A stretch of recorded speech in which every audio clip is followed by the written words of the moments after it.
Just let me.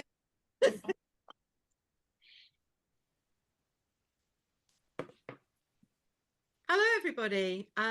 Really warm welcome to you all from Donna, Arran, and myself. We're really, really thrilled that you can be here today for this mental health, wellbeing, and neurodiversity masterclass. I think, Donna, I think it's the first time we've actually sort of put all three things together and actually considered them together, isn't it? So I think this is really important, isn't it, to look at the connections here. It is. I mean, it's always such a pleasure that when we join forces, isn't it, guys? Yes. Obviously, this is the perfect time to put this together because it's Mental Health Awareness Week. But as we all know, it should be Mental Health Awareness Week or every week of the year, especially for our neurodivergent children and adults. Yeah. Mostly today, I think, guys, we're going to concentrate on children and young people, aren't we? But happily, the patterns I think we're going to hear from our experts is actually the same patterns when we're thinking about adults as well, isn't it? Arran, what are your thoughts on that? It for me, it's like it's quite an apt and kind of like the right time to talk about it, because I think coming back from Dyslexia Show and kind of seeing what's happened over the last few months and actually thinking about my own mental health, well-being and neurodiversity is quite, it was the right topic, the right thought, and that's the thing. And I think I always was told this thing when I was diagnosed of being dyslexic: you're always under stress because we live in a literal world, so everything's literal. We've got to read it, and we've got to there's literacy everywhere, and we're taught to read and write, but we're not taught to, we naturally listen and speak. And that's the thing. So I think that when you're under that amount of stress or under that kind of pressure, actually you didn't do it. And actually thinking about it, this wasn't talked about when I was a child. No. And like even the word dyslexia wasn't used. So I think this is going to be, for me, I'm always looking forward to these sessions, and the amount of speakers we've got is going to be amazing. There's some really interesting speakers to listen to. So, and I think actually it's probably time for you two to do your first session. It is. Well, I just want to go through some slides. Thanks for pushing us on. You know, the three of us, we can talk forever. We could do, yeah. And I'm sure we will as the day progresses, because we're going to be together taking everybody through this journey. But very, very quickly, literally in a nutshell, Arran, you've just mentioned the Dyslexia Show. For those people who don't know who you are, I think there's probably still about 5 people left in the world who don't know who you are. For the benefit of those 5, could you, in a nutshell, introduce yourself? In a nutshell, can I get my 25% extra time? So I'm Arran Smith. I'm a severely dyslexic adult. I'm neurodiverse, and I am the founder of Dyslexia Show. I'm the founder of Sen Group, and I own a number of businesses within the education space, like Trugs and Read Successfully, Flexi Tables, and we deliver a number of sessions around training and services for education and the wider neurodiverse community. Brilliant. Thank you, Arran. Katrina, same question. So, well, the three of us used to work together. We did. That's how we know each other. And after I left the BDA, I set up my own company, Positive Dyslexia, and put on conferences, accredited and non-accredited training. And I'm an assessor myself of children and adults. Brilliant. Thanks, Katrina. And obviously, I'm Donna. As Katrina said, we work together at the British Dyslexia Association. I work at Neurobox now. I'm a Succeed with Dyslexia ambassador, and I do lots of work essentially around training and raising awareness with adults. But my background is in teaching and nursery nursing. And actually, I've kind of seen the full journey, especially when we're thinking about a topic like this. The patterns are the same. And that's very useful in a way, because when we figure out what good practice is, it's the same patterns over and over again. And I've got any excuse, guys, for me to work with Arran and Katrina. So this was a perfect opportunity for us to come together. So what have we got planned for you today? As Arran said, it's nearly time for Katrina and I's session. I'm going to share the timetable in a minute. We're just going to kind of do a conversation, really, aren't we, Katrina, about dyslexia and some of the themes I think that we're going to have a look at today. But a big thanks to the team at SEM Books. This slide I'm sharing with you now as they've kind of done almost a concierge service around putting together for us some brilliant books, curated these books to share around the themes of what we're going to look at today with our experts. I can also see we've got Keisha Adair-Swaby's book there, Empowering Dyslexics. Guys, we're lucky enough to have Keisha with us. We've also got author Clare Williams with us, who's also an expert in mental health and wellbeing. So yeah, we've got some great experts lined up for you, also authors, which is brilliant. Then a huge thanks to us for the folks who've supported us from, our community, from the commercial side, from the businesses with big hearts that work within this field. So of course, we've got Positive Dyslexia, that's Katrina's company. We've got SEND Group, which is Arran's company. We've got Touch Type Read and Spell. So thank you so much to those guys. Please do check out the work. The work that these companies do within our community is brilliant. We've got Bounce Together here, who do focus in on mental health and wellbeing within our schools. And I'm talking this afternoon to Bob, who is the managing director at Bounce Together. And he'll be talking about the fantastic work that they do there. Big thanks as well to Got It Learning. It's a fantastic educational cards that help with literacy issues for all our children, but obviously specifically maybe dyslexia. And then we've got Neurodiversity in Business, and a huge thanks to Dan Harris. A lot of you may be familiar with NIB now. They are very active within our community. But interestingly, Dan's talking this afternoon about his journey as a dad. So again, that's a really interesting conversation, really, really insightful about the impact of communication on his son who has autism. Beyond that, then, here's the timetable. So we start with Katrina and I, in any minute now, Katrina. Then we've got the wonderful Liz Day. She's going to be talking about mental health literacy and young people, the literacy that's out there, the information that we're sharing, and that young people can access. Really interesting conversation, one that I've not heard before. We've then got Clare Williams talking about the importance of the child's voice, Samantha Garner talking about self-esteem, Steve Park, who's again great ally in our community, another SWD ambassador, his lived experience with neurodiversity. Keisha, as I said, who's a wonderful author and many different things which she'll talk about during her session, from wonderful title, A Journey of Determination and Resilience. We've then got, as I said, Robert Wilkinson. So Bob from Bounce Together is going to talk us through this graduated approach to measuring well-being. We've got to be rigorous about well-being, haven't we? And how we measure it and so on. We've then got Natalie Diamond for a great session about low self-esteem, confidence. Elizabeth Tetchy talking about her lived experience. And then, as I said, we've got Dan Harris talking about his parents' journey as well around supporting his autistic son. Okay, so we've got a jam-packed day, and it starts with Katrina and I. And Katrina's going to kindly share the slides for our session, aren't you, Katrina? I'll share the screen now. I'm going to turn my camera off and mute myself and listen to both of you. If I can find what's happened there. Screen. Can you see my? Not yet, Katrina. Any minute now. Oh, you've clicked it off, Katrina. Do you want to try that again? We get all the gremlins out the way first thing, isn't it? What's it saying? It's saying it's screen sharing. That's fine. Yeah. So now if you go to minimize that and go to your PowerPoint. Can you see that? Yes, can you see that? Yes. That's it. Perfect. We can see it. Yes. There you go. I'm going to turn my microphone off. Over to both of you.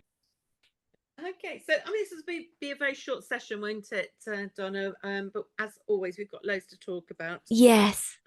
But we wanted to talk about these 3 Ds of dyslexia, and I think from my perspective, when I started out, it was just about dyslexia. We've now got this real sort of umbrella, haven't we, of co-occurring difficulties. It's not just dyslexia. The co-occurring difficulties are being expanded all the time. And we see so many difficulties going into other areas. I assess adults. Many adults say to me, I used to be dyslexic. And, it's not something you grow out of. It's something that's always with you. But many people aren't ever identified, are they? We know that 80% of students starting at university have not been diagnosed. And these are huge numbers who get through. And if you have a look at this slide here, we talk about just about managing as families are just about managing at the moment, but I think children are as well, aren't they, Donna? Yeah, definitely. You know, I they love this slide, Katrina, because I think it captures in a nutshell. I mean, obviously, with your expertise, there's many aspects you can talk around dyslexia and neurodiversity. But obviously, for this, we want to do this deep dive into this kind of sometimes I suppose it's the attitude, the philosophy sometimes that children and adults will approach difference in this way, almost this defeatist attitude, which unfortunately I think, for our kids, maybe, I don't know, is it picked up from society? Is it picked up from, school, from even inadvertently from us as parents? I think some of our experts today are going to do a deeper dive into self-esteem and why some of our children who are neurodivergent have this low self-esteem, low self-image, low self-value, isn't it?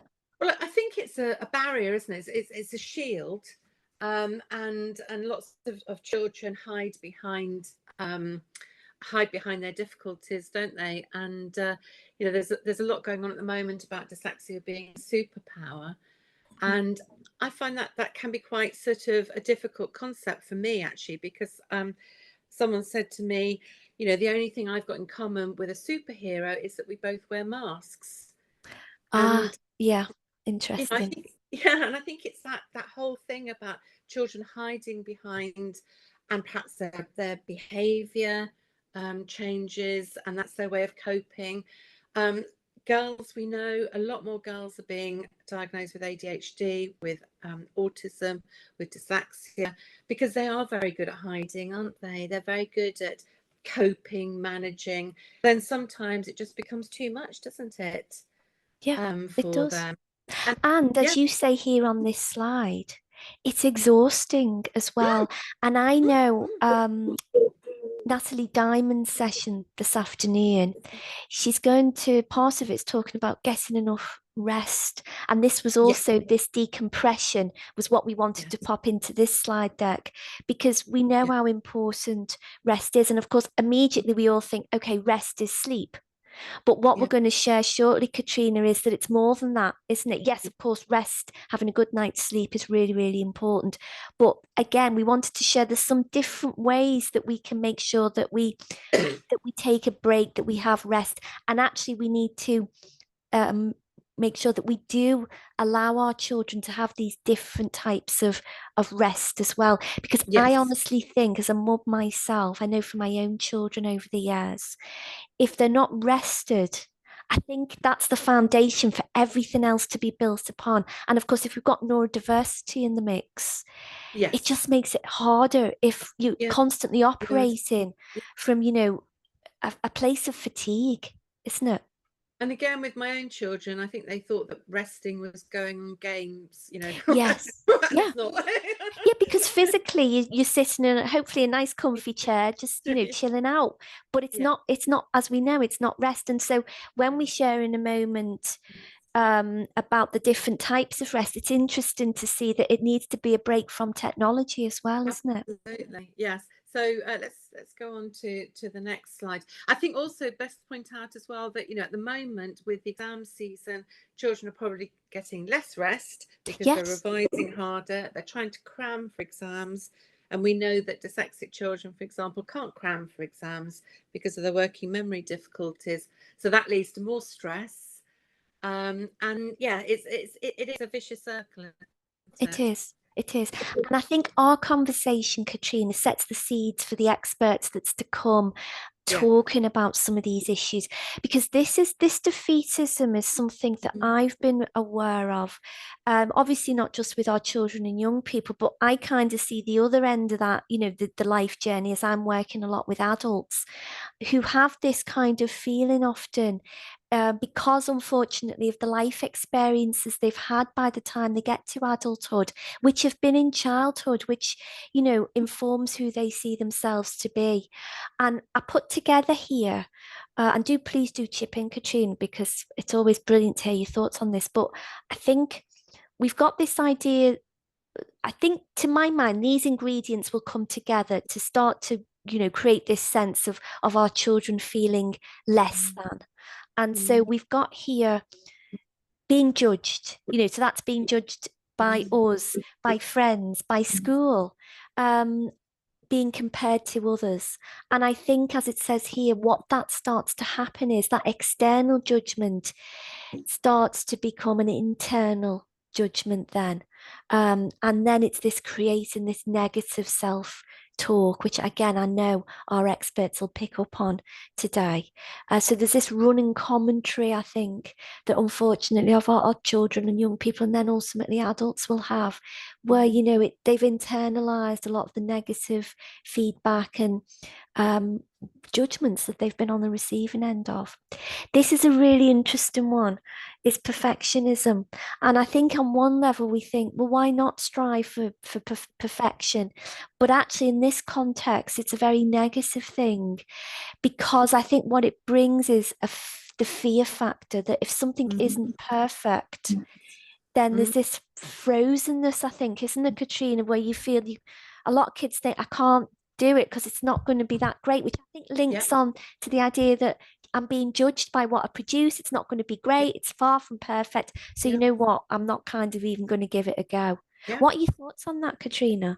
Absolutely. And I think it's also post-COVID, you know, we've tended to sort of move on very quickly from COVID, forgotten about it. But actually, you know, there's still the lingering difficulties that children had during COVID as well.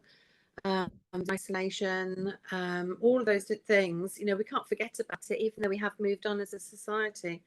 Yeah, it is. And to my mind, it's linked with catastrophizing as well. To me, these are the kind of parts of the same issue, I think.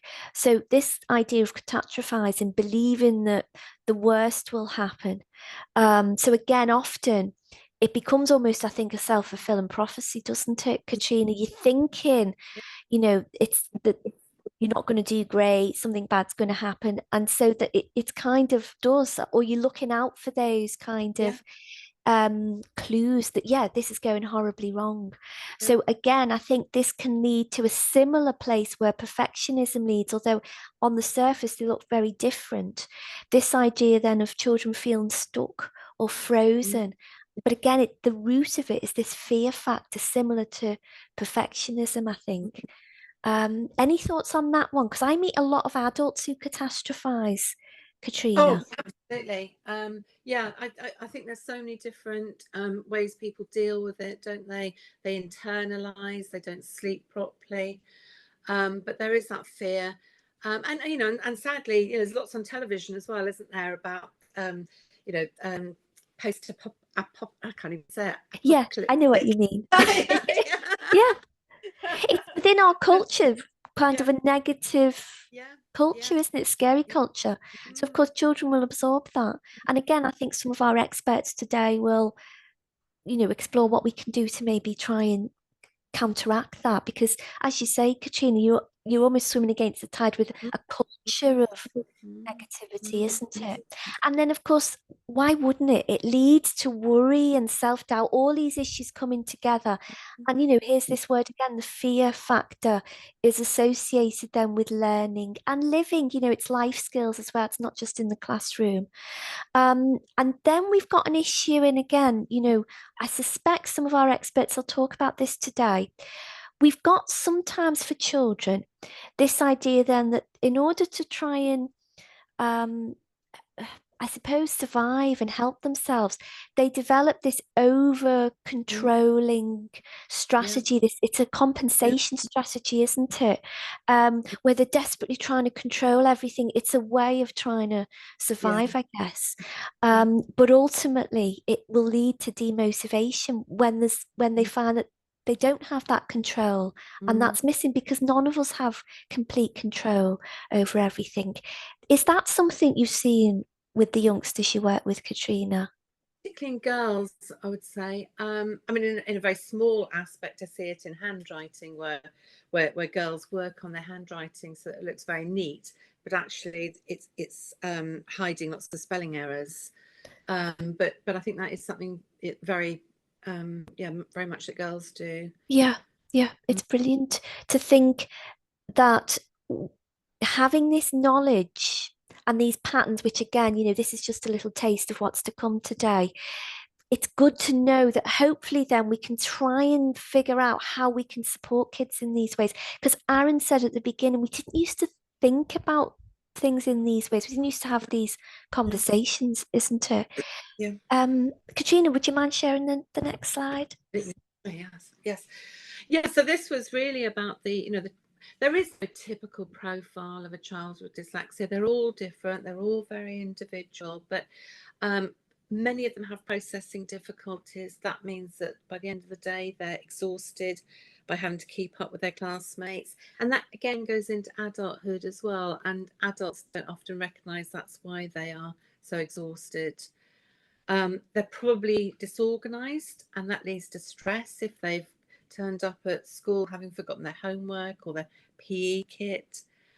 They can see their classmates reading quickly, and they can't absorb information as quickly as their classmates. They may need to have to read the same sentence 2 or 3 times to get the meaning. And that again is very demotivating. When they're constantly slower than everybody else in the class, but they're intelligent enough to know they should be quicker. They find things like mental maths, times tables, learning vocabulary for French very difficult because of their memory difficulties. So again, lots of these schools have these sort of times tables competitions where you move up when you've got your times table automatic, and they never move up, and so they're always at the bottom. And so that's very demotivating. And it could be if they are slightly on the autistic side, they've got difficulty forming relationships, friendships. How do you tell a joke if you've got sequencing difficulties? You can't ever remember the punchline, can you? Or you can't keep up with conversations, or you don't recognize underlying puns, things like that, because of inferential difficulties. So it can be very, very demotivating for that child in school. Many of them in COVID loved being out of school, actually, didn't they? Interesting. Yeah, they did. And I know I've heard you speak about this before, Katrina, because in some ways it took the pressure off in many of these situations that you're talking about. Whilst you've been going through that, I'm thinking about the conversations that I've had with Steve Park, who we're going to listen to today, and Elizabeth Tetchy, because they talk about their lived experience as children, and the difficulties that they had. And actually, they give us great insight about what we can try and do, what worked for them when they were kids to get to them to the place where now they're, really successful adults. And I think that will hopefully give some insights for, those who are listening and thinking, okay, yes, I recognize my student or my child in that list, Katrina, but what can we try and do? Because a lot of the time it feels like you're having to climb a mountain for our children in that way, and you want to be there for them, isn't it? And I'm glad you've shared this slide, because we were just talking about earlier when you said your kids used to think having a rest was going on the PlayStation or whatever. Yeah, I've been there with my kids and my husband as well, I hasten to add. So yes, this is a really interesting one. And I know for a fact Natalie Diamond is going to talk about the importance of rest and everything. And I'm sure our other experts will pick this up. But it's interesting the types of rest, because I think on the surface, we all think automatically of physical rest, don't we? This is there right at the top of the list. And of course, that's really important. Quiet time, having a sleep, a good night's sleep, and so on. But these different categories, which was news to me really when I was researching it, that rest sits in these other places as well. So we've got emotional rest. And I'm wondering, Katrina, when you'd said, some of those kids liked being at home during COVID, is this part of it? Because they wanted this like emotional rest from all this stimulus and the social, Yes. you know, the Social rest. the socializing side of it all. And also, children said to me that they liked planning taking their own time to do things. They didn't feel that they had to be rushed into doing things. They could do their work in their own time. So it's very fast paced in a classroom, isn't it? Yeah, And definitely. and the teacher's going as quickly as the quickest child generally, rather than the slowest. Yes, definitely. So, and this is where then I suppose that links nicely into the next one, mental rest. Yeah. So we know that's not possible in a busy school day, but this is where at home, again, and this falls into the, I'm going to sit on my phone and have a rest, or I'm going to have a go on the PlayStation or the Xbox and have a rest. It's not really a rest in that way, because we've got this mental activity. Also, it's very sensory, playing games and your phone and so on. Well, and isn't it? It's it's a lot of children have sensory processing difficulties, and so lights can make them feel it's difficult for them to see lots of lights or sound. Or she was assessing a child last week who didn't like pom-poms or sequins. So it's Okay. so lots of different ways it comes out. Yeah. But also, rest from revision as well, isn't it? You can only do about 20 minutes at a time. So, make sure you do chunks of revision. Yeah. This it's important to think of the many different aspects of our lives, isn't it? Our children's lives in that way. So yes, we've got mental rest. I'm just going to jump around some of these bullet points and link them. We've got sensory rest, which, as I say, if we're thinking about going on a phone, going on gaming, as it says here, overstimulation from technology, for example, we need to limit that. Because that's not a sensory rest. If we allow our kids to, yes, have a physical rest, because maybe they're lying on the couch while they're doing it, so their body's resting, but it's not restful in other ways when we're thinking about these categories. Social rest. And I think, this ties in with what Katrina's saying about kids who kind of enjoyed being away from school during COVID. It's this, away from interactions and so on. It's getting the balance, I think, with that one. We don't want our children to become isolated and so on.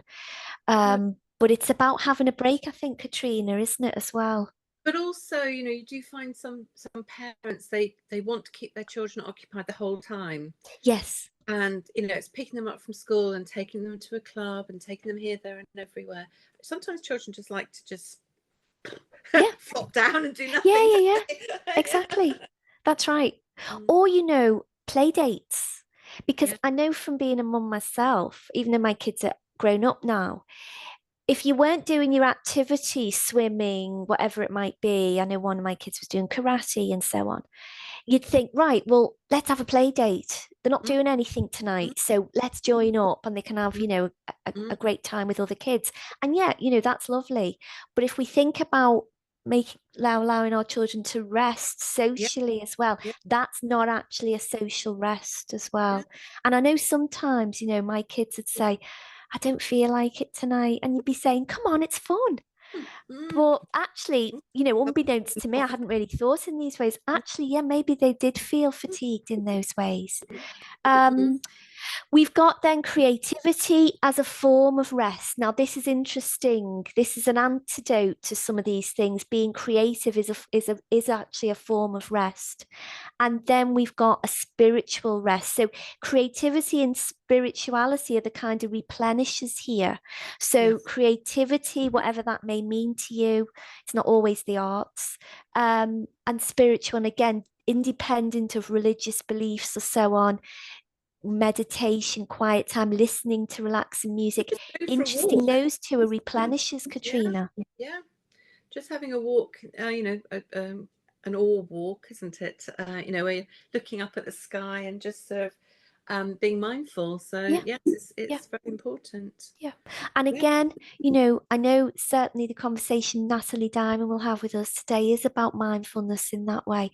But as I say, they are kind of replenishers, creativity and spirituality, antidotes to some of the things that we're saying to limit. We can replace them with those things instead. Yeah. Katrina, I'm just aware we've got a few more minutes left. Yes. So this is something we're talking a lot about these days, isn't it, Katrina? Emotional self-regulation. Yeah. Yeah. Understanding yourself. Yeah, we talk a lot about understanding your strengths and challenges as well, and knowing when it's time to move away from things and do some of these things that we're talking about here. Yeah. And asking for support when you need it, and that's really important. That's right. For both children and adults, actually. Sometimes I've come across children who say to me, I don't need any help, don't and they need it, but they just they don't know how to ask for it. Yeah. And I think these are skills that we need to teach our children to know when to take a break, to be able to regulate, if they're feeling overwhelmed. Yeah. Being able to speak to, as you say, ask for help, we've upskilled them to be able to think of a safe space and a safe person for them, a safe space for them to go if they need to, get more regulated, but also a safe person to say, hey, I'm feeling really overwhelmed at the moment. It's teaching those skills alongside any other skill we'd be teaching our children, I think. Definitely. Yeah. So that's kind of a useful little slide as well. And Katrina, this is a great one that you've put in here. So this is actually put on Amanda Kirby's website, and I saw it. She obviously, this week is Mental Health Week, and I just thought it would be interesting to put this slide on from Amanda Kirby to signpost some people that might be thinking about some of these areas. We'll have these slides to send. You'll have the recording as well. So, but if you have any kind of query or anything like that, do contact any of us at any time. Yeah, thank you, Katrina. So that was kind of our long introduction to our day today. And we're going to start with our first keynote speaker. So whilst Arran sorts the technology out and lets Liz share her screen, I'm going to give the wonderful Liz Day an introduction. So Liz's session is fascinating, actually, and it's called Mental Health Literacy in Young People, an exploratory study to inform education, policy and practice. And Liz will explain more as she goes through. But before we get going, a wonderful introduction to the wonderful Liz Day. So Liz's background is in teaching and education. She has an advanced diploma in communications. She's worked with national dyslexia charities, and she's got this vast experience with educationalists, but also parents. So she comes to it with this, a brilliant kind of rainbow of expertise in that way. She's currently, and this is where this work links to, it's really exciting because she's currently pursuing her own personal and professional passion for increased mental well-being in her final project to complete a master's degree in psychology at Exeter University. Liz, this is really exciting, and thank you so much for giving an insight into your research. No problem at all. And first of all, thank you both for that little intro you did at the beginning. Oh my goodness, there was so much that resonated with me with all my different hats on. I'll explain about those in a minute, but certainly for me, the reason why I started exploring my son's dyslexia more when he was in year 1, year 2, was because his self-esteem and mental health was dropping. And I just thought, no, I can't let this happen. And actually, that was my first priority rather than any academic achievement. It was about, hang on, no, I'm not letting him sort of change into this nervous child who thinks he's not good enough. And so much of what you said, I wish I'd have had your presentation 14 years ago, maybe. But thank you. That was so useful. Thank you, Liz. I'm really excited about this one. And thank you, first of all, for all that you do for our community as well. So, you're thanking us. It's right back at you. Thank you for being part of this. And thank you for what you do. So we're going to go quiet now and listen to this brilliant session. Thank you. So, yeah, I am Liz Day. Some people will also have known me as Liz Lolly, which was my name before. So if there's any confusion there, I am still the same person. And yeah, this is actually my research project for to complete my master's in psychology, which I'm very relieved about because I'm not naturally an academic. I decided to do this master's, and I think I'm still just about pleased that I'm doing it, but it hasn't been easy, and I'll explain a little bit more about myself, and maybe that'll explain as well why it hasn't been easy. So I'm just going to move my screen around a bit because I can't see my whole screen. That's good. I'm a postgraduate student. I'm a qualified teacher. I've worked in schools and colleges, mainstream and special needs, all the way from nursery up to further education.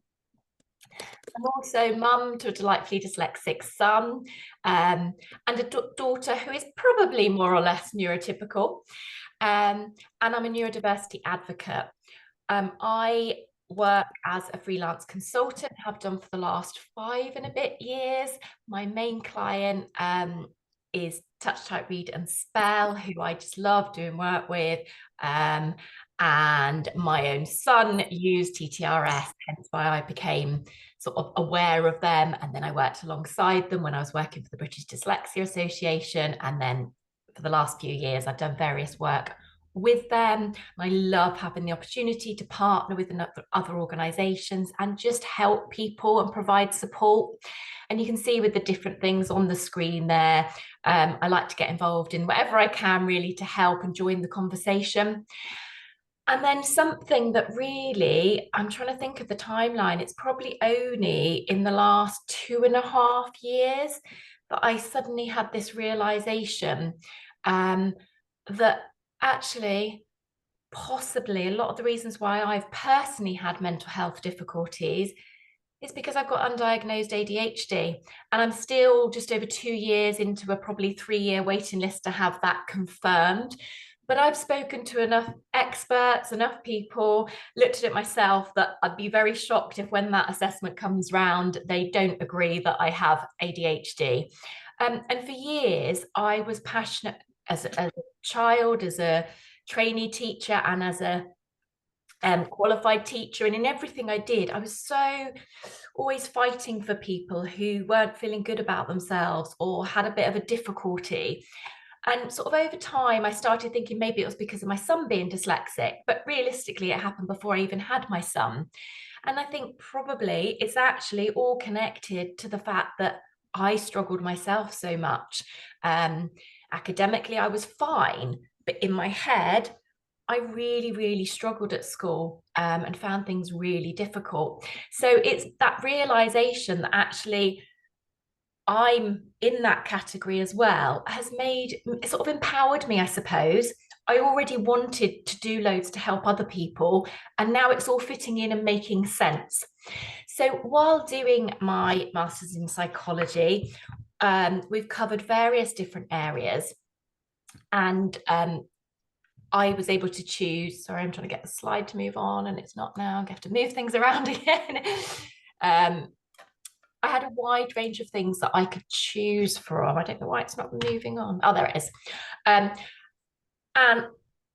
before I started the Masters, I was going to try and sort of pull it in, maybe to do with touch typing and the benefits of that, and somehow pull it together. But as time's gone on, I knew I wanted to do something to do with mental health.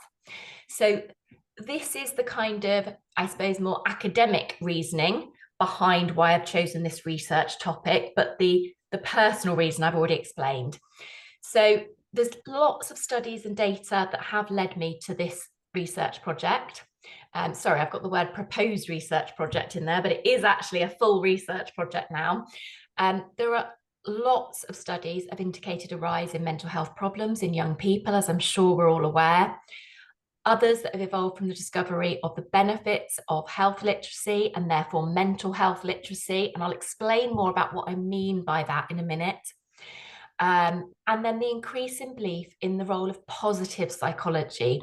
So explicitly reducing shame associated with mental health difficulties to improve mental health wellbeing. Something else that I'm really passionate about. And when we covered positive psychology at university, I went into it thinking a little bit oh, here we go again. It's, positive psychology, lovely. And I was blown away thinking, yes, this sums up everything I think about, mental health and all sorts of things, that there should be that sort of positive approach and realism without shaming.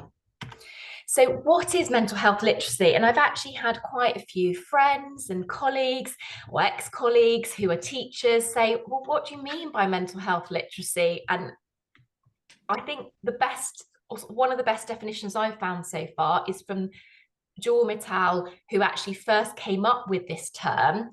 And they defined it as knowledge and beliefs about mental disorders which aid their recognition, management, or prevention. So it's that understanding of what mental health is.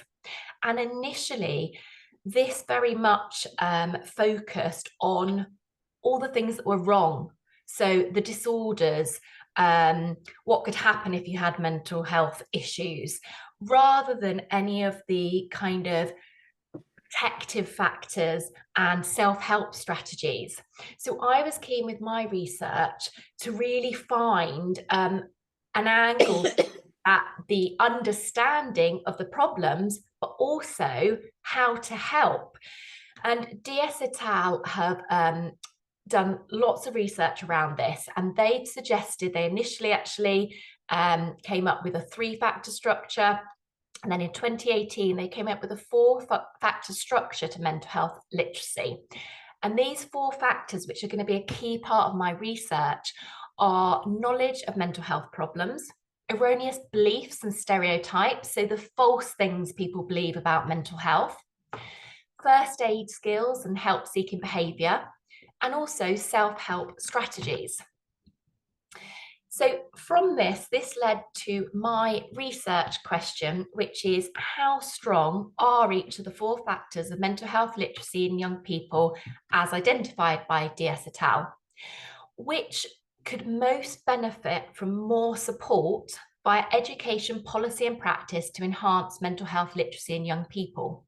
So I wanted to explore with young people what their mental health literacy is like, and go into detail with those 4 different areas to see if I'm expecting that some will be stronger than others, and then look at the ones that aren't as strong and see how we can improve that in education. So my data collection has got two sides to it. Initially, I am going to be reaching out in the next few weeks actually to young people between the ages of 16 and 20, and I'm very lucky to have the Association of Colleges on board who are going to help to circulate the research link for me, which will hopefully get more young people involved in this. Ideally, I need 385 young people for the study, and they're going to complete something called the Mental Health Literacy Questionnaire for Young Adults, which was designed by DS et al. In 2018 and very much focuses on all 4 of those factors. Once that's complete, I'll be carrying out data analysis and then carrying out semi-structured interviews, with 5 education or mental health professionals to get their views on what I've found out, how they think things could be improved, where things have been so far with mental health literacy in schools, and then sort of moving on from there. So the first part of that is the Mental Health Literacy Questionnaire for young adults. And there are 29 statements in the questionnaire that I'm going to be sending out to people. And they use a 5-point Likert response scale. So from strongly disagree through to strongly agree. And it covers things like a person with depression feels very miserable. If I had a mental disorder, I would seek my relative's help. Physical exercise contributes to good mental health. Mental disorders don't affect people's behaviours. People with schizophrenia usually have delusions, e.g. they may believe they're constantly being followed and observed. So there are 29 statements like that altogether, and the young person who's completing it will go through it on the computer on a Microsoft form, and just for each one put a rating from strongly disagree to strongly agree. And then that's what I will use to carry out the data analysis to see which areas appear to be stronger in our young people at the moment and which areas could do with more support.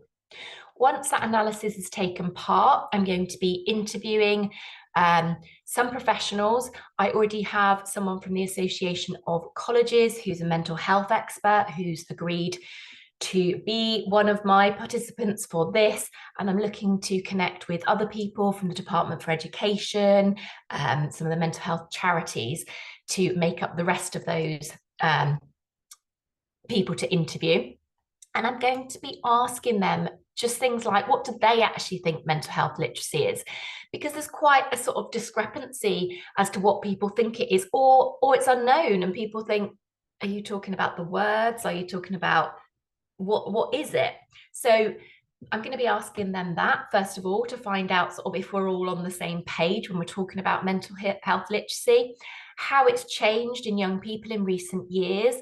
I think we'll find that some things have improved and other things maybe have dropped. Certainly, I think, and from my own experience working with young people in a college and actually doing a module on health and well-being, I was impressed with how much the young people I was teaching knew about some of the self-help strategies and what to do, and generally reduce stigma, although it would every now and then it would still creep in as if it was kind of a, we know we're not meant to have a stigma about it, but there's still that little thing in our heads that, oh, I don't know if I would tell someone.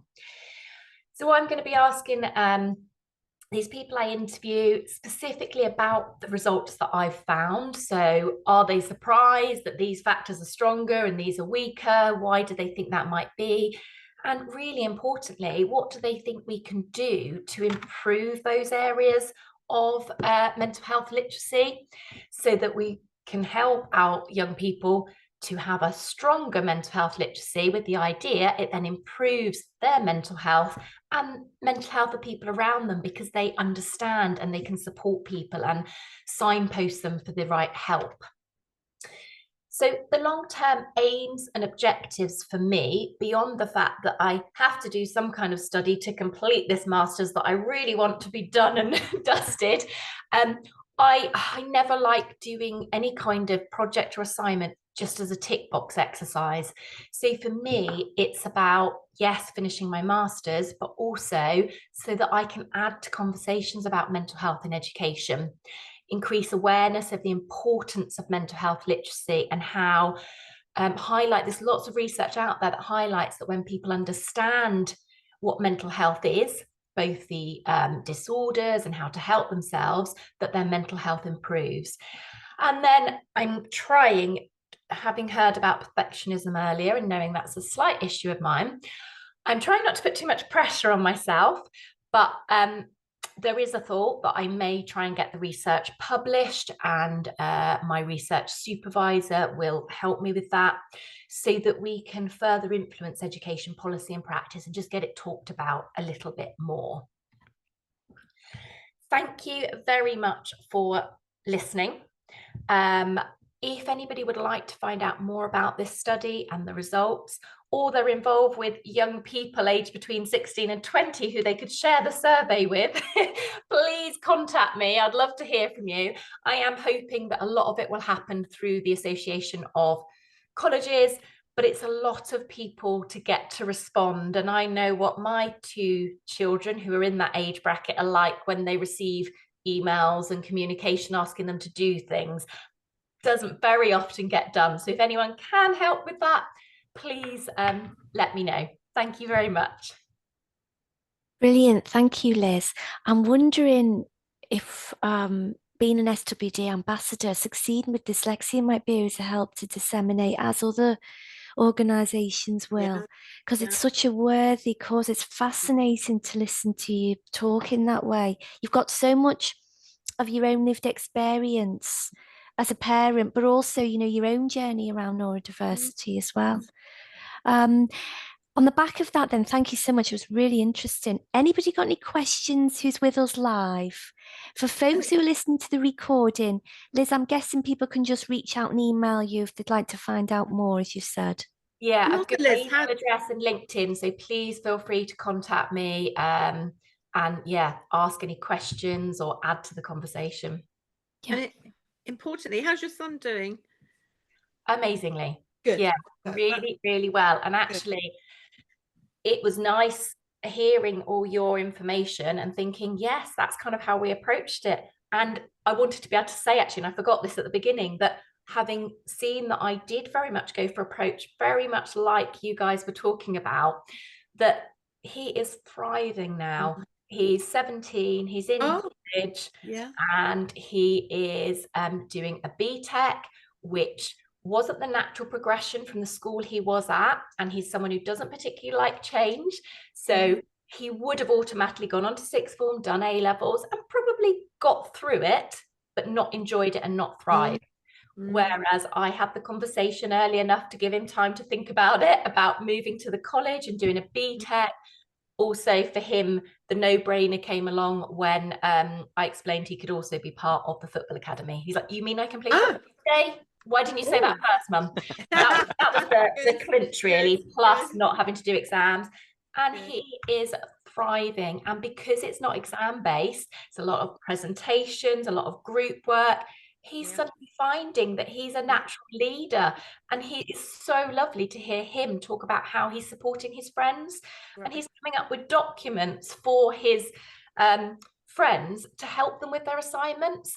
And it is just delightful to see. So yes, thank you for asking about him. He really is thriving. And I would say that everything you said at the beginning pretty much sums up the journey we had with him. There was so much in that typical profile of a child with dyslexia that I was like, yes. And that importance of rest. And actually, as a teacher, I've often had to advise parents, try not to do too much. Because the parents who want to, well, I'm doing an hour of writing with them before school each day, and I'm doing this. My best advice is to drop that and play some games or give them a complete rest. So yeah, brilliant. Yeah, thank you, Liz. I think it's really interesting, Liz, and definitely we'll find a way to support you as well. I think it was fascinating to listen to what you just said there about your son, because that concept of him actually having the thing that he knows he's really good at, like football, and he can go and do that, actually clinched the conversation and sorted it out. Because that thing, and it's fascinating over what I've been listening to the last couple of weeks, actually that's one way of helping with that stress and anxiety, is actually find something that we know that young people get praised for. They know they're good at it, they don't need to worry about it.